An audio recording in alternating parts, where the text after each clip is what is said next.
Hello students, good morning. So in today's session we will discuss about difference between equity share and preference share. इस chapter का already हमारा revision हो रखा है but ये question important है, that's why मैं आपको फिर से रिवाइज करवा रही हूँ. ओके, सो स्टार्ट करते हैं डिफ्रेंशिएशन. जब कंपनी को कैपिटल की नीड होती है, फंड चाहिए होता है, तो जनरली कंपनी शेयर इशू करती है और शेयर्स में भी जनरली वो इक्विटी शेयर्स इशू करती है. और प्रेफरेंस शेयर में ऐसी कोई कंपल्सन नहीं होती है, ऐसा कोई असेंशियल नहीं होता है कि आप प्रेफरेंस शेयर इशू करो. बट जनरली जब आप कंपनी का कैपिटल रेज करना चाहते हो तो हम इशू करते हैं इक्विटी शेयर्स को. तो फर्स्ट पॉइंट वो डिफरेंशिएशन ये हो सकता है, to raise the share capital it is mandatory for company to issue such shares. Capital raise करने के लिए ये कंपल्सरी है, मैंडेटरी है टू इश्यू सच शेयर्स.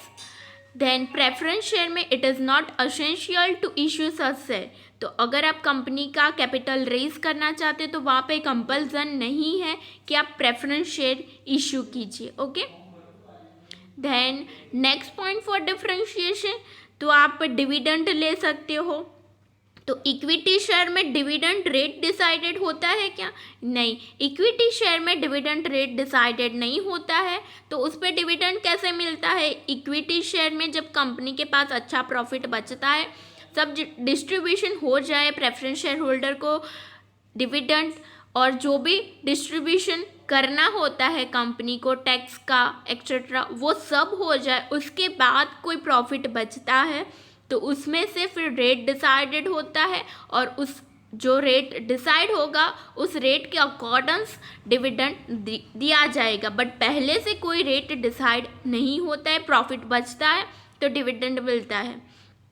तो दैट्स वाई डिविडेंड में आप ये मेंशन कर सकते हो, there is no fix dividend rate for equity share holders, while preference share में there is fix dividend rate for preference share holders. तो ये नेक्स्ट पॉइंट हो गया हमारा. देन उसके बाद रिस्क फैक्टर.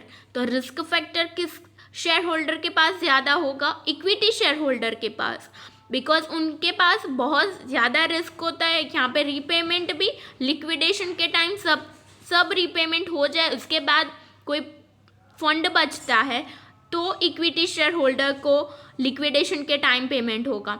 डिविडेंड में भी ऐसा होता है, लास्ट में उनको पेमेंट होता है. तो risk factor equity share holder के पास ज़्यादा होता है. Equity shares are more risky than preference shares.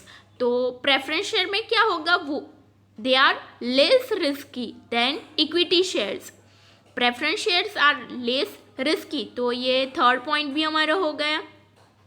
Then equity shares shareholder have a right to attend a meeting. So right to attend voting rights भी होते हैं. वाइल प्रेफरेंस शेयर में क्या होगा, उनके पास वोटिंग राइट होते हैं बट ऐसे पॉइंट्स, ऐसी मैटर्स जहाँ पे प्रेफरेंस शेयर होल्डर्स इंक्लूड होते हैं तभी उनको वो वोटिंग राइट्स मिलते हैं. ओके, वाइल इक्विटी शेयर्स में क्या होगा कि वो शेयर होल्डर्स को कोई भी मैटर होती है जो कंपनी की इम्पोर्टेंट मैटर्स होती है, एनुअल जनरल मीटिंग में डिस्कस होती है, वो अपने डायरेक्टर्स चूज़ कर सकते हैं, अपना वोट दे सकते हैं. ऐसी बहुत सारी मैटर्स है जो एनुअल जनरल मीटिंग में डिस्कस होती है जहाँ पे रेजोल्यूशन पास ऑन होता है. तो वो रेजोल्यूशन के टाइम इक्विटी शेयर होल्डर्स अपना पॉइंट ऑफ व्यू रख सकते हैं, अपने वोट्स दे सकते हैं. तो प्रेफरेंस शेयर के पास ऐसा राइट नहीं होता है. Equity share holder have a right to attend the meeting, voting rights and to select the directors of a company, while preference share holder have a right to vote only their rights. तो ऐसे matters जहाँ पे उनको include किया जाता है तभी वो अपना वोटिंग दे सकते हैं for the matters related to their rights. तो ऐसी ही मैटर्स जो उनके रिलेटेड है, उनके टॉपिक के रिलेटेड होती है तभी उनको इंक्लूड किया जाता है. ओके, तो ये राइट के ऊपर डिस्कशन होगा. उसके बाद investors, the investor who are ready to take risk and want to gain maximum return invest in such kind of shares. तो ऐसे इन्वेस्टर, इक्विटी शेयर होल्डर मतलब कैसे इन्वेस्टर होते हैं? तो ऐसे इन्वेस्टर जो रिस्क बियर कर सकते हैं, उनके पास ऑलरेडी ज़्यादा फंड होता है कि कभी लॉस गया है फिर भी उनको पर्सनल लाइफ में कोई इफ़ेक्ट नहीं आएगी। तो ऐसे इन्वेस्टर वो कैन टेक रिस्क, बिकॉज यहाँ पे रिस्क बहुत ज़्यादा होता है। आपको प्रॉफिट होता है तो बहुत प्रॉफिट होता है, और लॉस होता है तो लॉस भी बहुत ज़्यादा हो सकता है। यहाँ पे चांसेस बहुत ज़्यादा है, तो दैट्स वाई यहाँ पे रिस्क बहुत अटैच होता है। तो ऐसे पर्सन्स जो रिस्क ले सकते हैं और मैक्सिमम प्रॉफिट गेन कर सकते हैं वही यहाँ इन्वेस्ट करते हैं। while the shareholders who want of capital opt for preference stable income and safety shares। तो जो शेयर होल्डर सेफ्टी प्रीफर करते हैं, स्टेबल इनकम प्रीफर करते हैं, वो लोग प्रेफरेंस शेयर्स को चूज़ करते हैं और यहाँ पे इन्वेस्ट करते हैं, बिकॉज प्रेफरेंस शेयर में आपके पास ज़्यादा रिस्क अटैच नहीं होता है, स्टेबिलिटी होती है। तो दैट्स वाई ऐसे इन्वेस्टर यहाँ इन्वेस्ट करेंगे। Okay, then market price, the market price of equity shares keep changing and preference share the rate of such share remains fixed। तो इक्विटी शेयर्स में ट्रेडिंग ज़्यादा होती है तो यहाँ पे चेंजिंग होता रहता है, स्टेबिलिटी नहीं होती, while प्रेफरेंस शेयर में the rate of such share remains fixed. Next point for differentiation है increase in capital. The value of equity shares increase due right share and bonus share, while preference that is no increase in capital.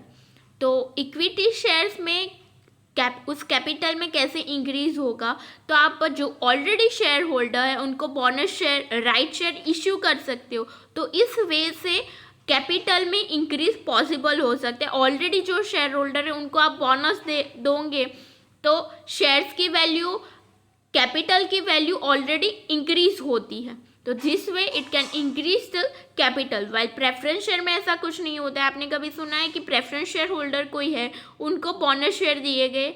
No, वो equity share holder जो होंगे उनको bonus share, right share दिए जाते हैं।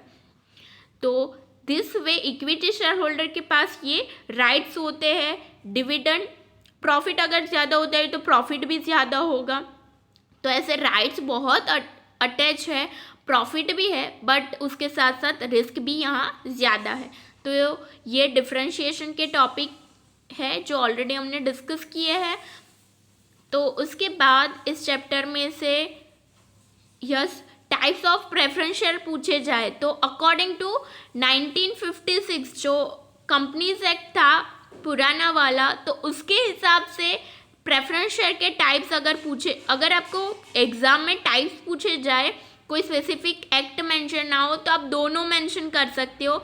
और अगर आपको एक ही पता है तो वहाँ पे आप ऊपर कंपनीज एक्ट लिखना मत भूलना, दैट आपने रिडीमेबल प्रेफरेंस शेयर के बारे में लिखा है कि redeemable preference share before 20 years and after 20 years, तो ऊपर मेंशन करना दैट कंपनीज एक्ट 2013 के अकॉर्डिंग ये टाइप है।